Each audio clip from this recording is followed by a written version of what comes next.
Bylgja Sverrisdóttir, þjálfarinn Njarðvíkur, enn og aftur tapið fyrir Grindavík. Hvað vantar upp á þannig að þið komist yfir enn á Þröskuld? Heyrðu, það er góð spurning. Við bara virðumst eiga erfitt með að mæta í þessa úrslitaleiki og bara aftur.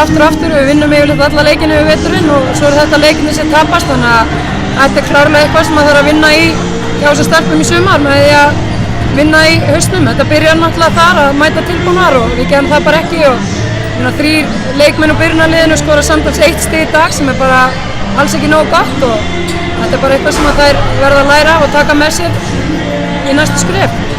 Þetta eru auðvitað ungir leikmenn og eru að þroskast og hafa kannski bara gott að mæta smá svona mótlæti en hvað ríður bakamunin í dag í þessu leik?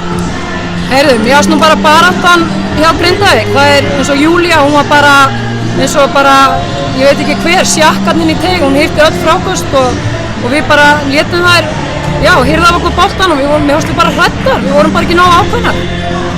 Það vantar ekkert upp á getuna hjá þessu stelpum, það eru duglegar að ræfa auka og allt saman og þær vita hvað að gera en þetta bara, hérna vorum við meiri barátt í dag.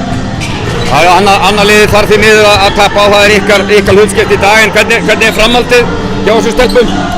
Heyrðu, framhaldið er bara fínt, nú eru þær búnar með 10. flokk grunnskóla og nú tekum við bara stúlknaflokkur og nokkra farnar að spila í meistaraflokki sem er bara frábært og stóð sem vel þar í vetur og vonandi bara eiga þær eftir að vinna einhverja titla í framtíðinni. Gott, takk fyrir.